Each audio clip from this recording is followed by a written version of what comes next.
हरे कृष्णा। तो हम प्रत्येक रविवार को श्रील प्रभुपाद लीलामृत से पढ़ते हैं, जिसका लेखन श्रील सत्स्वरूप दास गोस्वामी महाराज ने किया है। तो हम कई दिनों से, कई वर्षों से, कुछ वर्षों से प्रभुपाद लीलामृत श्रवण करते आए हैं, पढ़ते आए हैं। और एक आज विशेष योग मानो प्रकट हुआ है कि आज के दिन लीलामृत की चर्चा भी हम कर रहे हैं और साथ ही साथ श्रील प्रभुपाद का आविर्भाव भी दिन है। तो ये श्रील प्रभुपाद की मानो हम सब पर विशेष कृपा है कि हम उनके इस लीला कथा को प्रत्येक रविवार को श्रवण कर रहे हैं। तो आज विशेष दिन है, श्रील प्रभुपाद जी का प्राकट्य उत्सव है और मानो सारे जगत के लिए कृष्ण एक सबसे बड़ी जो भेंट है वो प्रस्तुत करते हैं अपने भक्त के रूप में।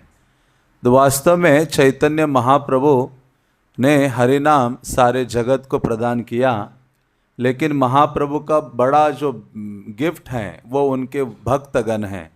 जब उनके भक्तगण उपस्थित होंगे तभी ये हरिनाम आदि सब अपने अपने स्थानों में होगा। यदि भक्त आदि नहीं रहेंगे तो बाकी चीज़ों का मानो कोई विशेष मूल्य नहीं है।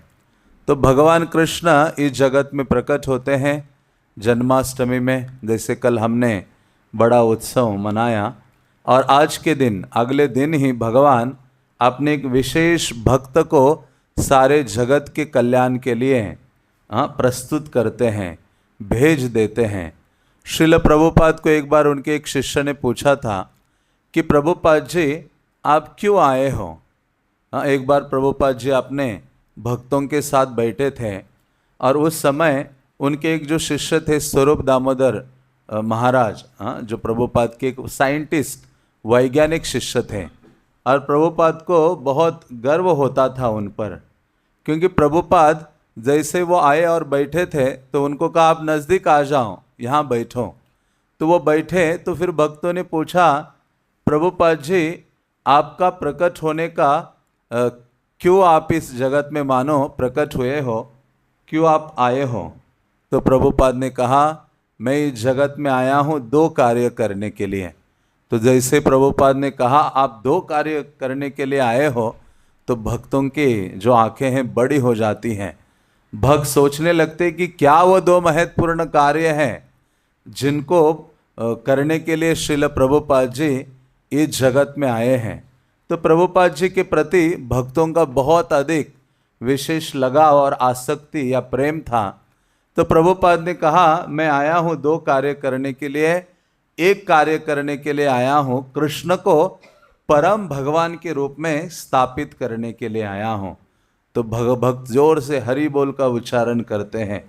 और दूसरा प्रभुपाद जी कहते दूसरा कार्य मेरा है कि ये जो धूर्त वैज्ञानिक हैं, जो जीवों को कृष्ण से दूर ले जाने का, भ्रमित करने का कार्य कर रहे हैं, उनकी जो धूर्तता है, ऐसे वैज्ञानिकों को परास्त करने के लिए मैं आया हूँ। तो भक्त जोर से हरि बोल कहते हैं। तो इस प्रकार से श्रील प्रभुपाद वास्तव में जो भी चीज़ हमें कृष्ण से दूर ले जाती है वहाँ से खींचकर कृष्ण के चरणों में डालने के लिए हमें आए हैं।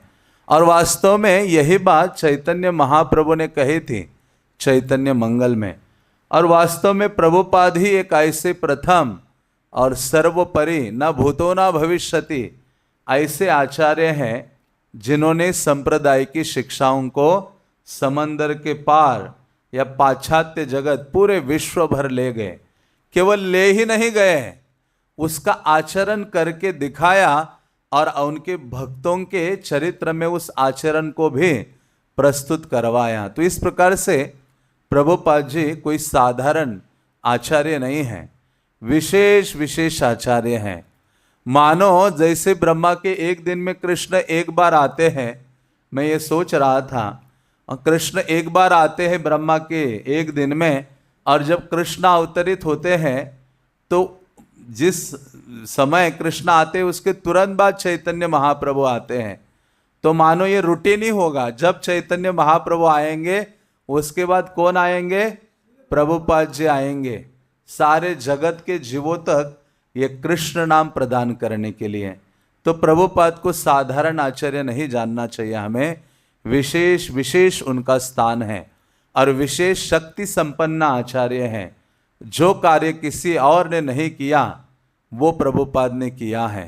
तो इसलिए प्रभुपाद के बारे में मानो पूर्ववर्ती आचार्य जानते थे। भक्ति विनोद ठाकुर ने मानो प्रभुपाद को इंगित करके ही बोला था कि एक दिन आएगा, एक व्यक्ति क्या करेगा, ये हमारा जो संदेश है कृष्ण भावना का पाश्चात्य जगत में ले जाएगा और वो पाश्चात्य जगत के लोग तिलक धारण करेंगे, धोती कुर्ता धारण करेंगे, हरि बोल का उच्चारण करेंगे, हरे कृष्ण महामंत्र का उच्चारण करेंगे, उनके गले में मृदंग करताल आदि होगा और वो नवद्वीप मायापुर आएंगे।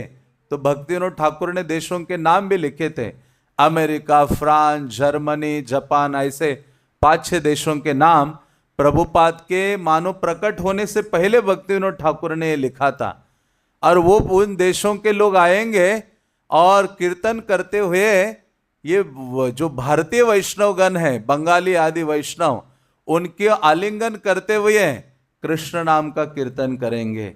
हरे कृष्णा कृष्णा कृष्णा हरे हरे, हरे राम राम राम हरे हरे।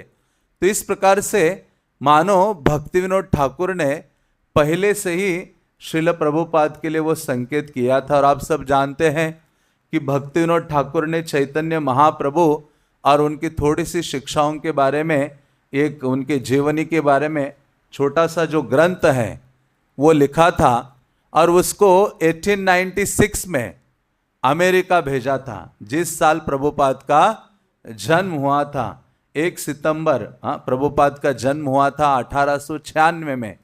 तो उसी साल भक्ति विनोद ठाकुर ने क्या किया था, ये ग्रंथ अमेरिका के लिए भेजा था। छोटा सी पुस्तक थी और मानो उससे भक्ति विनोद ठाकुर ने ये छोटा सा संदेश दिया है कि ये महाप्रभु की शिक्षा थोड़ी सी अभी पहुंची है, उसका प्रचार प्रसार करने वाला जो व्यक्तित्व है वो शीघ्रता से क्या होने वाला है, अवतरित होने वाला है।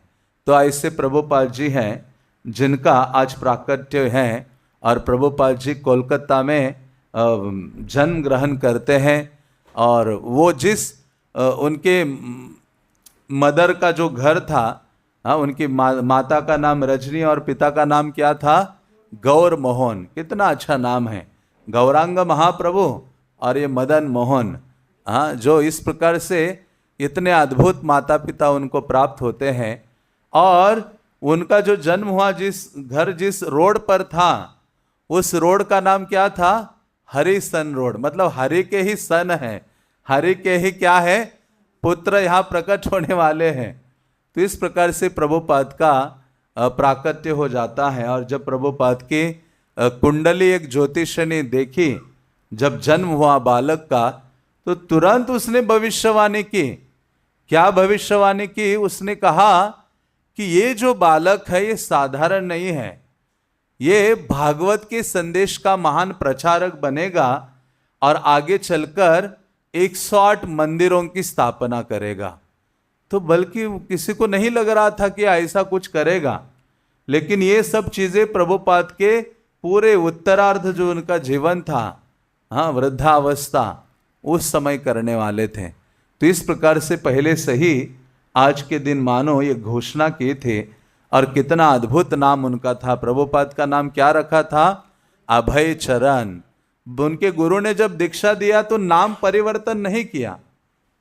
जैसे श्रील गोपाल कृष्ण गोस्वामी महाराज को भी दीक्षा प्रभुपाद ने दी, तो उन्होंने कहा तुम्हारा नाम इतना माता पिता ने दिया है गोपाल कृष्ण, बस उसके पीछे दास लगा दो, तुम्हारा नाम क्या है, गोपाल कृष्ण दास। तो उसी प्रकार से भक्ति सिद्धांत सरस्वती ठाकुर को भी ये अभय चरण, प्रभुपाद का अभय चरणारविंद, इस प्रकार से उनका आगे चलकर नाम भी होता है। तो ऐसे जो श्रील प्रभुपाद जी हैं विशेष विशेष आचार्य हैं। उनका गौतम गोत्र में जन्म होता है और बाल्यकाल में कई सारे उनके नाम थे।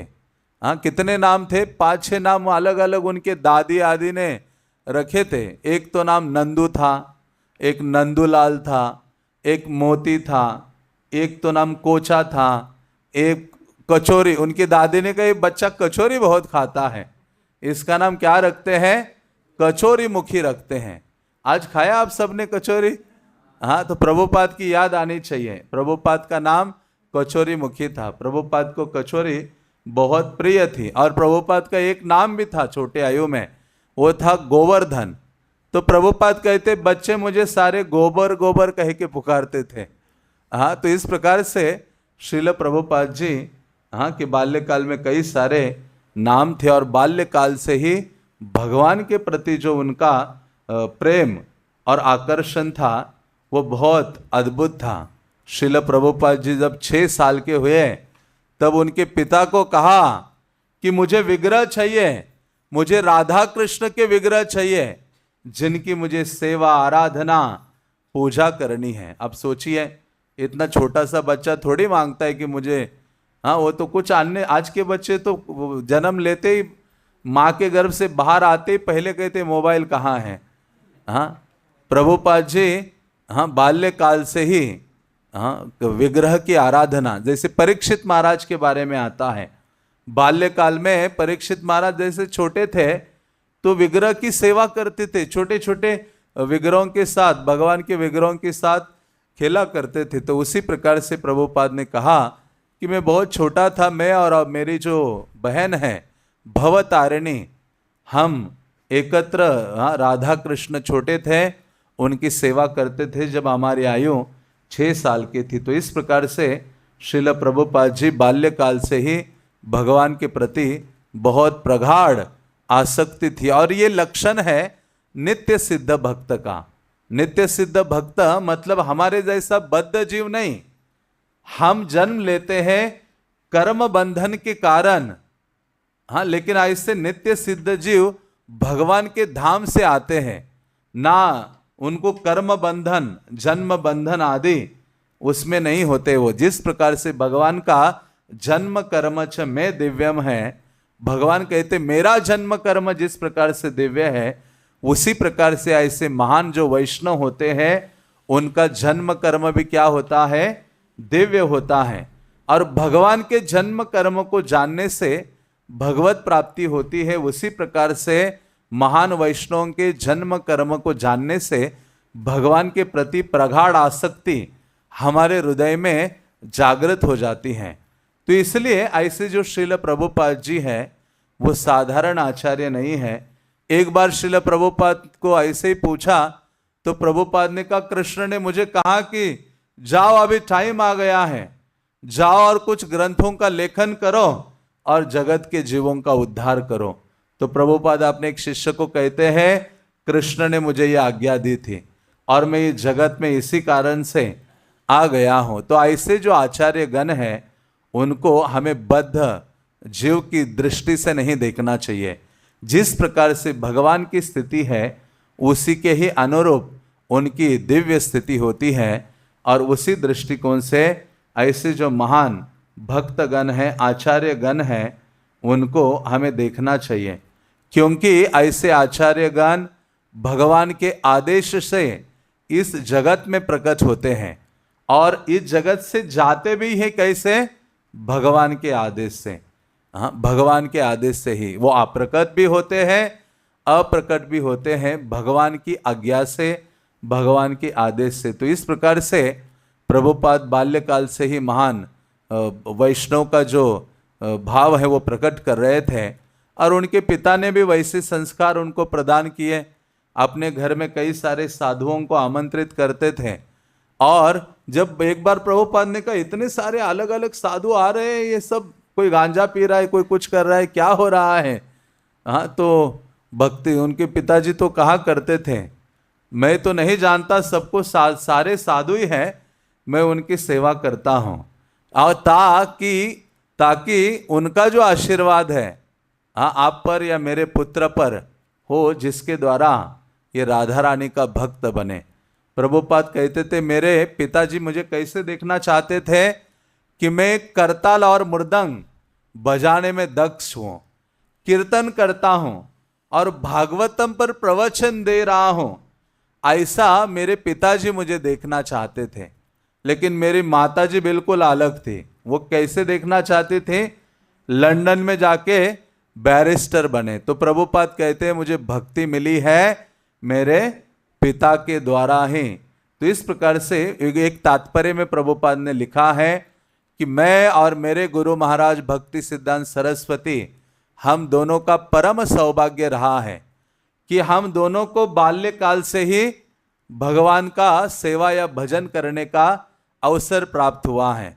इसलिए प्रभुपाद ने कहा मेरे जीवन में कभी ऐसा समय नहीं आया कि मैं कभी कृष्ण को भूला हूं, मैं कभी कृष्ण को नहीं भूला। ये सिद्ध, नित्य सिद्ध जो व्यक्ति है, वैष्णव है या भक्त है, उसका ये लक्षण है। एक क्षण के लिए भी भगवान का विस्मरण नहीं होता और हमें जबरदस्ती भगवान का स्मरण कराना पड़ता है, कितना मुश्किल हो जाता है। तो इस प्रकार से श्रील प्रभुपाद जी वो आचार्य हैं जिन्होंने कृष्ण भावना को पूरे विश्व में ले गए हैं और ये ऐसा अद्भुत आंदोलन हमें प्रदान किया है। ये जो इस्कॉन नामक संस्था, एक बार प्रभुपाद जी के एक शिष्य थे गिरिराज महाराज, वो प्रभुपाद को कहते हैं कि प्रभुपाद या आप चले जाएंगे, अप्रकट हो जाएंगे और इस्कॉन का स्टैंडर्ड गिर जाएगा, तो हमें क्या करना चाहिए? इस्कॉन को कैसे हम यहाँ इस्कॉन में निवास करेंगे? प्रभुपाद ने कहा मेरे जाने के बाद भी आपको ये जो इस्कॉन आंदोलन है, उन्होंने कहा आप जाएंगे तो मैं क्या करूं? तो उन्होंने कहा, प्रभुपाद जी ने कहा मेरे जाने के बाद भी ये जो इस्कॉन आंदोलन है इसको कभी जीवन के अंत तक छोड़ना नहीं है। ये मैंने ऐसी अद्भुत नाव प्रदान की है जिस नाव का सहारा लेकर आप भगवत धाम निश्चित रूप से जाओगे, प्रभुपाद ने कहा। तो इस प्रकार से कुछ भी हो जाए, लेकिन ये जो प्रभुपाद ने आंदोलन नाव बनाई है, भक्तों का संग हमें दिया है, हम भगवत धाम जाने के लिए सारे सुअवसर हमें प्रदान किए हैं, तो इससे बाहर जाने का प्रयास नहीं करना है। प्रभुपाद ने एक बार कहा मैं एक गारंटी देता हूं, यदि आप ये 2 कार्य करोगे तो भगवत धाम जाना आपका निश्चित है। तो प्रभुपाद प्रवचन दे रहे थे। उस समय प्रभुपाद ने कहा यदि आप गंभीरता से 16 मालाओं का जप करते हो, हरे कृष्ण महामंत्र का, और 4 नियम जो मैंने दिए हैं उनका बड़े दृढ़ता के साथ पालन करते हो, तो प्रभुपाद की आवाज ऐसी ऊंची हो गई, बुलंद आवाज में प्रभुपाद कहते हैं मैं गारंटी देता हूं कि आप भगवत धाम वापस जाओगे। तो वास्तव में चाहे आप में कितनी बाकी अन्य चीजों का कितना ही योग्यता क्यों ना हो, लेकिन शुद्ध भक्ति के वाणी पर आपका विश्वास है और उनके वाणी पर आप चल पड़ते हो, तो भगवत धाम जाना आपका निश्चित है। भगवान आपको लेने के लिए आ जाते हैं, भगवान आपको स्वीकार करते हैं। जिस प्रकार से तिरुपति में रामानुजाचार्य वहाँ तिरुमला हिल के नीचे एक स्थान में रह रहे थे और वहाँ एक जो माता जी हैं वो वहाँ उनके मठ के भक्तों के लिए, रामानुजाचार्य के लिए उनकी गाय का दूध लाकर दिया करते थे। कई महीनों तक वो रहे वहाँ और लाकर ये सेवा करते थे। तो ऐसी सेवा करने से रामानुजाचार्य ने कहा आपने इतना सेवा किया है, दूध लाकर देते हो हम सबके लिए, आप ये धन रखो। उन्होंने कहा नहीं नहीं, मुझे धन नहीं चाहिए, बस आप मेरे लिए क्या करो, एक लेटर लिखो बालाजी के लिए कि मुझे वो स्वीकार करे। तो रामानुजाचार्य तो भगवान के महान भक्त हैं, राम के अनुज हैं, साक्षात वो अनंत शेष है, बलराम है या लक्ष्मण है। तो ऐसे महान आचार्य के रूप में प्रकट हुए थे रामानुजा।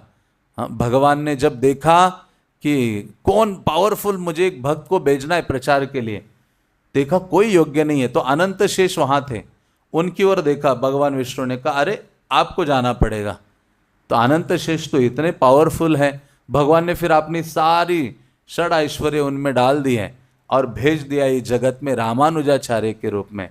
और जब उन्होंने वो लेटर लिखा, हे प्रभु, हाँ ये जो माता जी अभी ये पूरा पहाड़ चढ़कर आपके दर्शन के लिए आएगी, आप उसको स्वीकार कीजिए। जैसे लेटर वो पकड़ा, वो निकल पड़ी, वहां भगवान अल्टर से भी निकल पड़े रिसीव करने के लिए। हाँ कि क्यों, वो किसने रिकमेंड किया है? भक्त ने, एक महान वैष्णव ने। तो वही है, हमारी कोई योग्यता नहीं है, महान वैष्णव का कृपानुलेश भी हमें प्राप्त होता है, उनकी अनुकंपा होती है, जिसके द्वारा कृष्ण हमें स्वीकार करने के लिए आते हैं। कृष्ण हमें स्वीकार करते हैं, कृष्ण हमारी सेवाओं को भी स्वीकार करते हैं। इसी कारण से तो आध्यात्मिक गुरु के शरण ग्रहण करना भक्तिमय जीवन का प्रथम कार्य है, क्योंकि शुद्ध भक्त के माध्यम से हम कृष्ण की सेवा में रत होते हैं और तब कृष्ण हमें सेवा आदि को स्वीकार करते हैं। तो इस प्रकार से श्रील प्रभुपाद जी को यदि हम प्रसन्न करते हैं, उनकी वाणी का पालन करते हैं, तो निश्चित रूप से भगवत धाम हम जा सकते हैं।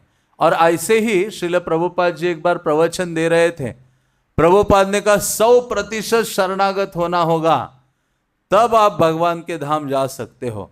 तो जितने भक्त थे उन्होंने अपनी गर्दन नीचे की, उन्होंने कहा बड़ा मुश्किल है 100% शरणागति भगवान के प्रति, इसका मतलब है हमारा किसी का कोई चांस है ही नहीं।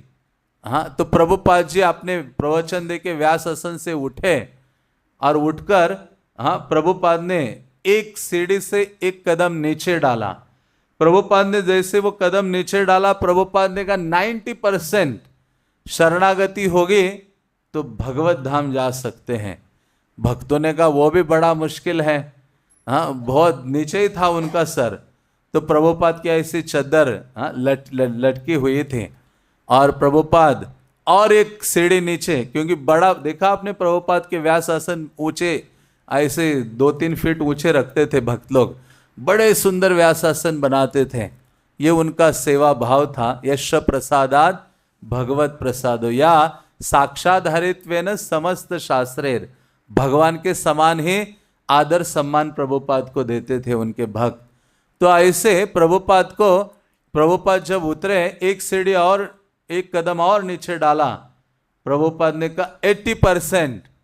हाँ, तो भी भक्तों को लगा फिर भी हमारा कोई चांस नहीं है, लेकिन प्रभुपाद ने और एक कदम डाला और अपनी जो शॉल थी, चद्दर थी गले में, उसको ऐसे इस तरफ डाल दिया और ऐसे नीचे उतरे। प्रभुपाद ने कहा 70%, उससे कम नहीं। तो सब भक्तों ने हरि बोल का उच्चारण किया और भक्त आनंदित हुए हैं। तो वास्तव में जब भक्त कुछ बोलता है, हाँ, तो भगवान उसको करने के लिए दौड़ते हैं। प्रहलाद महाराज ने कहा मेरे भगवान तो कहाँ है? सब जगह विद्यमान है, क्या एक खंबे में भी है? हिरण्यकश्यप पूछता है, तो वो कहते हाँ। तो केवल प्रहलाद के वचनों को रक्षा करने के लिए भगवान को अंदर जाना पड़ा। हाँ, कि प्रहलाद बोला है इसलिए, हाँ, इसलिए भक्त की जो भाषा है उसको सच करने के लिए, वचन को सत्य करने के लिए भगवान एक खंबे में प्रवेश करते हैं, सच्चिदानंदमय विग्रह, और उससे बाहर निकल आते हैं। जैसे नारद मुनि ने भी जब ये नल कुबेर मणिग्रीव को शाप दिया था और कहा था कि आप वृक्ष बनोगे और भगवान उद्धार करेंगे, तो भगवान को फिर खुद भगवान बंधे हुए थे उखल से, लेकिन खुद उसको खींच के नारद ने बोला है उस वृक्ष को उद्धार करना है। भगवान पूरा पसीना बहाकर मानो उखल को खींच के ले गए, किसके वचनों को स्थापित करने के लिए, सत्य करने के लिए, नारद मुनि के। तो उसी प्रकार से प्रभुपाद के जो वचन है वो नारद मुनि के समान है। प्रभुपाद इस आधुनिक युग के नारद मुनि हैं, हाँ, पूरे विश्व में कृष्ण भक्ति का प्रचार करने के लिए। तो उसी प्रकार से प्रभुपाद ने जो कहा है उसका हम पालन करते हैं तो निश्चित रूप से हम भगवत धाम जाने की जो योग्यता है वो धारण कर पाते हैं। तो ऐसे श्रील प्रभुपाद जी ये विशेष आचार्य हैं और जिनकी कृपा से कृष्ण के धाम जाना बड़ा सुलभ है। प्रभुपाद ने जब अपने अमेरिकन शिष्यों को लाया, कई शिष्यों को संन्यास आदि दिया, तो उनके कई गुरु भाई और अन्य लोग भारत में निंदा करते थे। ये देखो इनके विदेशी शिष्य सन्यासी जिनको संस्कृत पढ़ना नहीं आती, ना बोलना आता है, तो कई बार ऐसे निंदा किया करते थे हाँ लोग। तो प्रभुपाद ने कहा कि संस्कृत आने से कोई भगवत धाम नहीं जाने वाला है। भगवत धाम जाने के लिए भगवान ने कभी नहीं कहा कि संस्कृत आएगी और बड़ा विद्वान हो जाएगा तभी वो मेरे धाम आ सकता है। केवल भक्त्या माम अभी जानाति, भगवत भक्ति के द्वारा ही मुझे जानता है या मेरे धाम में प्रवेश कर पाता है। तो प्रभुपाद कहते हैं कि मेरे भक्तों में कई कमियां हो सकती हैं, लेकिन उनकी सफलता का और भगवत धाम प्रवेश करने की एक योग्यता उनमें है। और वो योग्यता क्या है? प्रभुपाद कहते हैं कि जो मैं कहता हूं वो करने के लिए और वो लोग तुरंत तत्पर रहते हैं, वो कर देते हैं। जो मैं कहता वो करते हैं। और जो मेरे वचन हैं उन पर मेरे भक्तों को, मेरे शिष्यों को बहुत विश्वास है, पूरा विश्वास है। प्रभुपाद कहते थे, प्रभुपाद ने कहा यही उनकी योग्यता है भगवत धाम जाने के लिए।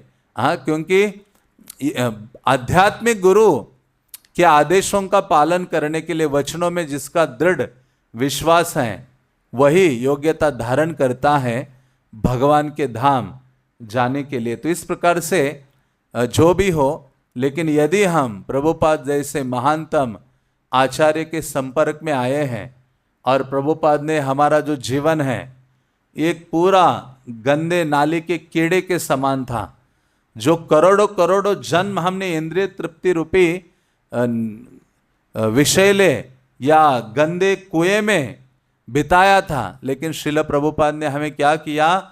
वहां से उठा लिया।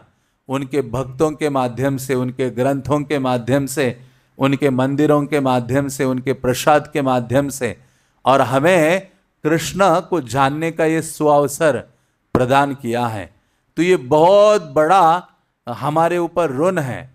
और आज के दिन हमें श्रील प्रभुपाद के प्रति जो कृतज्ञता की भावना है वो बहुत अधिक व्यक्त करनी चाहिए, क्योंकि जहाँ कृतज्ञता होती है वहाँ विनम्रता जन्म लेती है। जहाँ कृतज्ञता नहीं है वहाँ विनम्रता नहीं हो सकती। और जो वास्तव में भक्ति सिद्धांत कहते हैं कि जिस व्यक्ति के अंदर कृतज्ञता का भाव, ग्रेटफुलनेस का भाव नहीं है, वो व्यक्ति पशु के समान है। तो हमें तो अपने जीवन में हर छोटी चीज के लिए प्रभुपाद के प्रति कृतज्ञता व्यक्त करनी चाहिए। और आसपास जो भी भक्तगण हैं उनके प्रति भी हमें क्या करना चाहिए? कृतज्ञता की भावना व्यक्त करनी चाहिए। और ऐसा जब भाव होगा तो हमारे हृदय में कभी जो भौतिक अहंकार है, घमंड, गर्व आदि की भावना है, वो नहीं आएगी और कृष्ण नाम हमारे जिह्वा में स्थिर हो जाएगा। यही है कृष्ण नाम को स्थिर करने की योग्यता। तृणादपि सुनी चेना तरोरपि सहिष्णुना अमानिना मान देना कीर्तनीय सदा हरि। हाँ, क्योंकि यही हमारे लिए मंत्र है, कृष्ण का नाम सदैव उच्चारण करना, नाम का गान करना।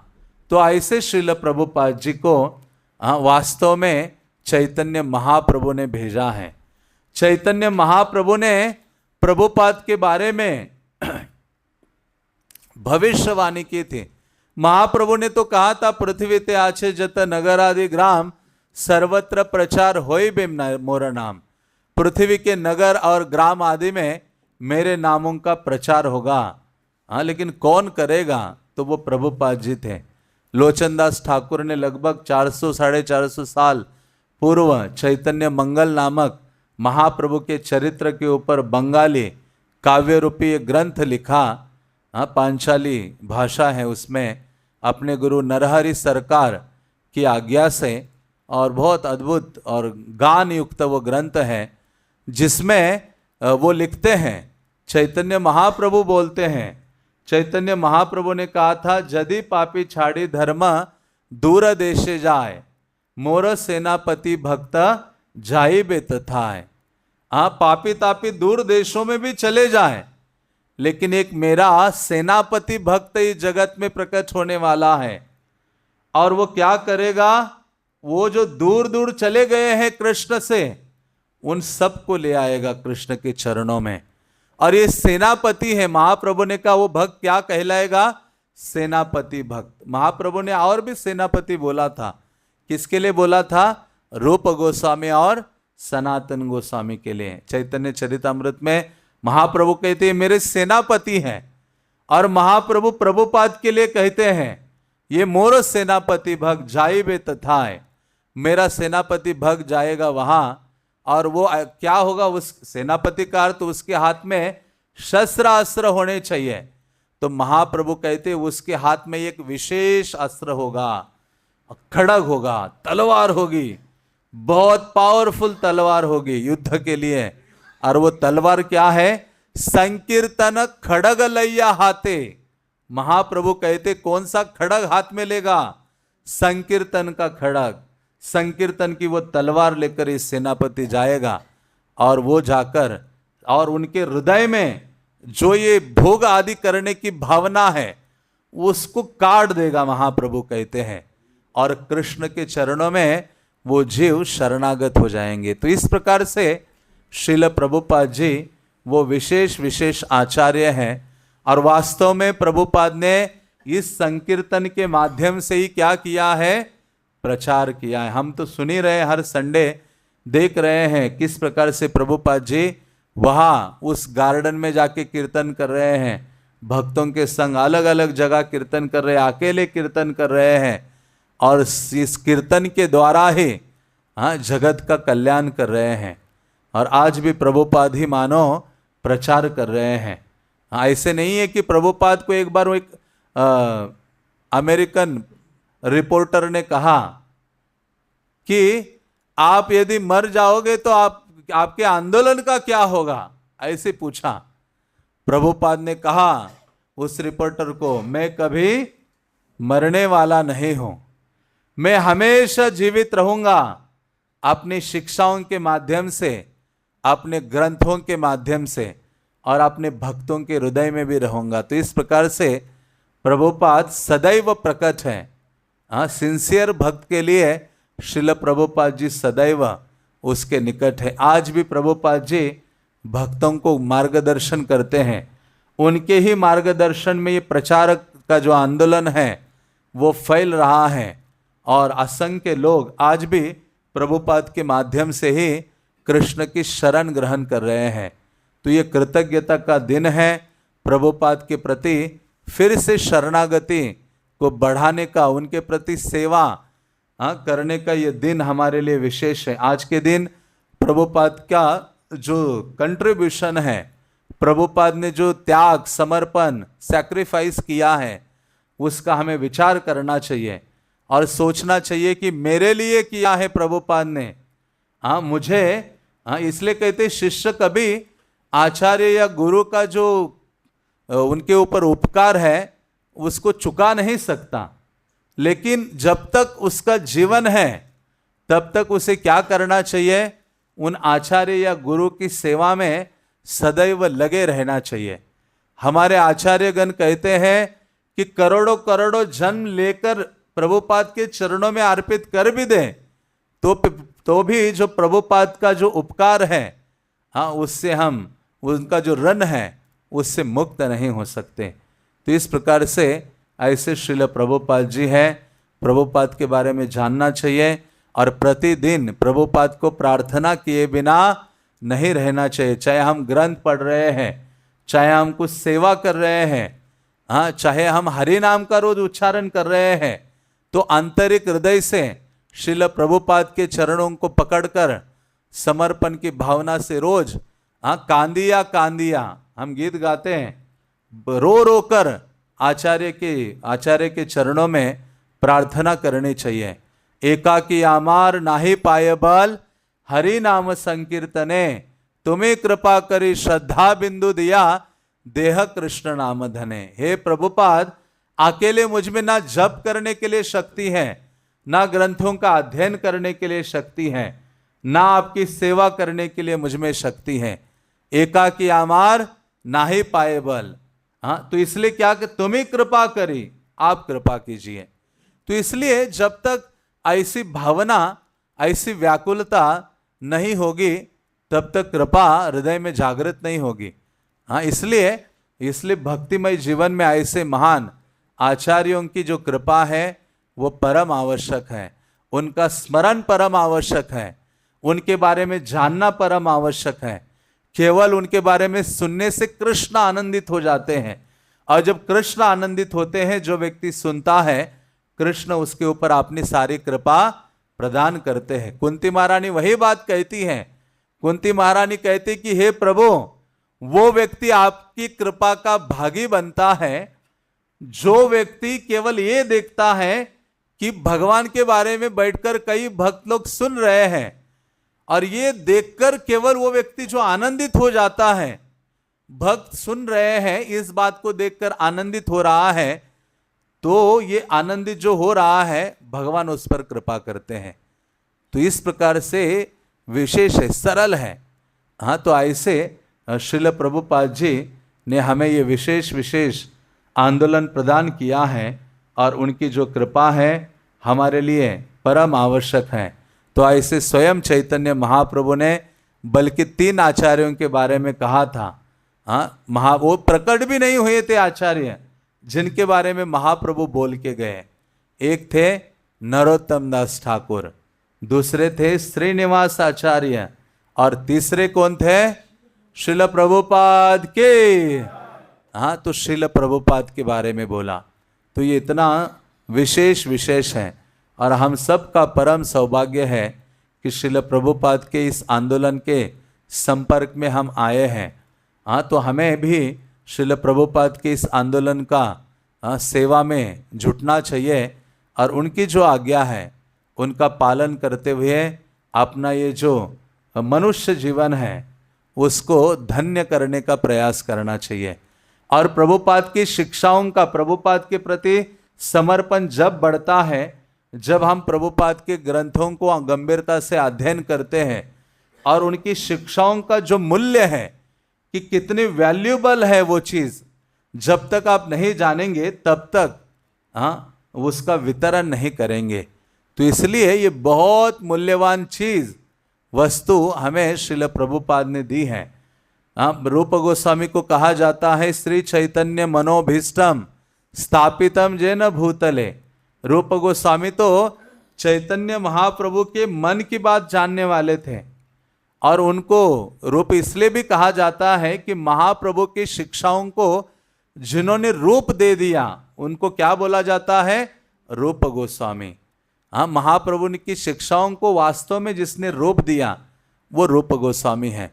और रूप गोस्वामी के स्थान में निवास करके रूप गोस्वामी की शिक्षाओं को लेकर श्रील प्रभुपाद पाश्चात्य जगत में गए हैं, और इसलिए ऐसे रूप गोस्वामी से प्रभुपाद याचना करते थे, रूप गोस्वामी आप कृपा कीजिए, मैं चैतन्य महाप्रभु की जो शिक्षा है उनका प्रचार प्रसार करूं। तो ऐसे चैतन्य महाप्रभु के सर्वोपरि और मानो सबसे अधिक प्रिय आचार्य हमारे नज़दीक हैं श्रील प्रभुपाद जी, जिन्होंने कृष्ण भावना का सबसे बड़ा जो दान है वो प्रदान किया है। चैतन्य महाप्रभु को क्या कहा जाता है? महावदान्याय, नमो महावदान्याय कृष्ण प्रेम प्रदायते। तो वही जो महावदान्याय, उदारता, इतनी बड़ी उदारता प्रभुपाद ने दिखाई है पूरे जगत में, और ऐसी उदारता जिसके द्वारा जो कृष्ण प्रेम दुर्लभ है था, मानो भारत भूमि के कुछ ही भागों में था। कहाँ हम चैतन्य महाप्रभु के बारे में जानते थे? मैंने तो कभी सुना नहीं था बचपन से महाप्रभु के बारे में और उनकी शिक्षा आदि के बारे में। हाँ, लेकिन प्रभुपाद ने वो पूरे कोने कोने में चैतन्य महाप्रभु की शिक्षाओं को पहुंचाया है, और चैतन्य महाप्रभु ने वो चीज़ दी है जो ना किसी आचार्य ने दी, ना किसी संप्रदाय ने दी, हाँ, ना किसी अवतारों ने दी, हाँ, किसी ने नहीं दी। ऐसी चीज चैतन्य महाप्रभु दी है। सो भक्ति श्रियाम अनर्पित चरिम चिरात करुणया अवतीर्ण कलो। हाँ, सो भक्ति श्रियाम, सो भक्ति कहा जाता है श्रीमती राधा रानी, और श्रियाम का अर्थ है हाँ, जो राधा रानी के अनुगत होकर जो ये मंजरी गण आदि जो सेवा करती हैं, वो भक्ति दी है हमें, हाँ, चैतन्य महाप्रभु ने। और उसी भावना को देने के लिए श्रील प्रभुपाद जगत में पहुँचे हैं। कितना बड़ा कार्य है, मानो ये नित्यानंद प्रभु के समान ही है प्रभुपाद का जो कार्य है। महाप्रभु की आज्ञा थी घर घर जाकर कृष्ण प्रेम दो। हमें किसी को आवश्यकता नहीं थी, लेकिन प्रभुपाद ने हमारे दरवाजे खटखटाए, अरे उठो, हरि नाम लेके आया हूं मैं आपके लिए, हाँ, कृष्ण नाम वृंदावन धाम आपके लिए लेके आया हूं, गीता भागवत लेकर आया हूं। हम सबके दरवाजे क्या किए प्रभुपाद ने? खटखटाए हैं और उठाया है, जीव जागो, जीव जागो, जगाया है प्रभुपाद ने। और हम सोचते थे मुझे आवश्यक नहीं है, तो भी दे दिया है। हाँ, ये नित्यानंद प्रभु का भाव है। मार खाए प्रेम दे दयालु तो नाई है। नित्यानंद प्रभु को जगाए मदाई ने मारा, पत्थर मार दिया, हाँ, लेकिन खून बह रहा है नित्यानंद प्रभु के सर से, लेकिन वो कह रहे हैं ये कृष्ण प्रेम ले लो, जगाए मधाई कृष्ण नाम ले लो। तो उसी प्रकार से श्रील प्रभुपाद ने भी नित्यानंद प्रभु का ही भाव प्रस्तुत किया है। हम उन आसुरों की तरह ही है। प्रभुपाद ने कहा महाप्रभु के समय केवल 2 ही थे जगाए मधाई, आज तो हर घर घर में जगाए मधाई है, प्रभुपाद कहते हैं। तो उसी प्रकार से प्रभुपाद हम जैसे जगाए मधाई को न चाहते हुए भी कृष्ण प्रेम दे रहे हैं और देते जा रहे हैं। और कब तक देते रहेंगे? प्रभुपाद ने कहा आगे आने वाले 10,000 साल तक। कितने साल तक? 10,000 साल तक ये कृष्ण प्रेम का वितरण श्रील प्रभुपाद करने जा रहे हैं। हाँ, तो प्रभुपाद ने कहा ये मनुष्य जीवन का ये अवसर मिला है और उसमें भी कृष्ण भावना रूपी ये जो भेंट आपको मिली है, इसको स्वीकार करके ये जो जीवन है आखिरी बनाओ, फिर से मुझे जन्म नहीं लेना है। प्रभुपाद कह रहे थे ऐसी प्रतिज्ञा लो, ऐसा भक्ति सेवा भाव करो कि बस हो गया भौतिक जीवन, अभी फिर से मुझे जन्म नहीं लेना है, गुरु कृष्ण की सेवा में मुझे लगना है, अपने समय का दुरुपयोग नहीं करना है, अपनी जिह्वा के द्वारा सतत कृष्ण नाम का उच्चारण करना है, कानों के द्वारा सतत कृष्ण कथा का श्रवण करना है, इस देह के द्वारा गुरु और कृष्ण की सेवा करनी है। ऐसी प्रतिज्ञा, ऐसी भावना प्रभुपाद कहते थे। प्रभुपाद ने कहा कि तुमने माया की सेवा में लगा दिए करोड़ों करोड़ों जन्म, अनादिकाल अनादि बहिर्मुख जीव भोग वांछा करे। अनादिकाल से जन्म लेके कितने जन्म लिए, कितनी माँ के गर्भ में गए, फिर बाहर आए, फिर गए, क्या लाइफ है ये? प्रभुपाद ने कहा अभी बस ये मौका मिला है ना कृष्ण की सेवा करने का, पूरी निष्ठा और दृढ़ता के साथ करो, पीछे मत हटो, पीछे मुड़कर मत देखो। प्रभुपाद ने कहा आगे देखो, आगे कौन है? कृष्ण है, पीछे क्या है? माया है, वो बुला रही है। जैसे हमने पिछली बार कहा, प्रभुपाद जी प्रवचन देते थे वह स्टोर फ्रंट में, और एक आइसक्रीम वाला अपनी आइसक्रीम की छोटी गाड़ी लेके घंटी बजाते हुए जाता था। तो प्रवचन के बीच से कुछ लोग भाग जाते थे आइसक्रीम खाने। जैसे घंटी बजती थी प्रभुपाद कहते थे माया इज कॉलिंग, माया बुला रही है आपको आइसक्रीम खाने के लिए, कृष्ण कथा छोड़कर जा रहे हो। तो उसी प्रकार से पीछे नहीं देखो, पीछे माया की आवाजें हैं, आसक्तियां हैं, नाना प्रकार की भौतिक इच्छाएं हैं जो हमें खींच रहे हैं। हाँ, लेकिन आगे देखो, आगे हमारे पास कृष्ण है, गुरु हैं। हाँ, पूरा संकीर्तन मंडल है महाप्रभु के यहाँ परीक्षित महाराज हैं, शुकदेव गोस्वामी हैं। मानो जितना खजाना हमारे गौड़िया वैष्णवों के पास है वो किसी के पास नहीं है। जितने ग्रंथों की धरोहर हमारे पास है जितने पावरफुल आचार्यों से इंट्रोड्यूस किया है प्रभुपाद ने हमें, हाँ, बलदेव विद्याभूषण, विश्वनाथ चक्रवर्ती ठाकुर, नरोत्तम दास ठाकुर, कितने पावरफुल आचार्य हमारे पास हैं। हाँ, तो कितना बड़ा सौभाग्य है। हाँ, तो ये प्रभुपाद ने हमें सबसे मिलवाया है। अब सोचे कितना बड़ा सौभाग्य है, प्रभुपाद ने हमें महाप्रभु के पार्षदों से मिलवाया है, सब आचार्य गुणों से। तो इस प्रकार से ऐसे श्रील प्रभुपाद विशेष आचार्य हैं, और प्रभुपाद का आज जो प्राकट्य है वो विशेष विशेष है। चैतन्य महाप्रभु की जगत के लिए ये सर्वोच्च भेंट है श्रील प्रभुपाद। इसलिए हमारा ये कार्य बनता है कि प्रभुपाद के बारे में भी हम बोलें, प्रभुपाद के बारे में लोगों को अवगत कराएं, आपस में भी प्रभुपाद के बारे में चर्चा करें, जिसके द्वारा प्रभुपाद के प्रति हमारी शरणागति समर्पणता की जो भावना है वो वृद्धिंगत होती हैं, बढ़ती हैं, और फिर हम कभी अनुत्साहित नहीं होते, कभी अकेले नहीं महसूस करते। सदैव हम प्रेरणा हमारे जीवन में बनी रहती है। हर भक्तिमय सेवा के कार्य के लिए हम तत्पर और उत्साहित रहते हैं। जब प्रभुपाद को हम हमारा केंद्र बनाते हैं सेवा आदि का, और उनके ग्रंथों का अध्ययन करते हैं, तो प्रभुपाद हमें हर पल हर क्षण मार्गदर्शन करते हुए हमारी ये जो आध्यात्मिक यात्रा है उसको आगे बढ़ाते हैं। तो इस प्रकार से प्रभुपाद ने तो बहुत सब चीज़ें हमें प्रदान की हैं, और प्रभुपाद ने ये सुवर्ण अवसर हमें वृंदावन में दिया है कि लीलामृत की चर्चा हम प्रत्येक रविवार को करते हैं। बाकी किसी मंदिर में हर एक प्रभुपाद की लीलामृत की चर्चा होती नहीं है, लेकिन यहाँ हमारा परम सौभाग्य है कि श्रील प्रभुपाद के बारे में हम चर्चा कर पाते हैं, सुन पाते हैं।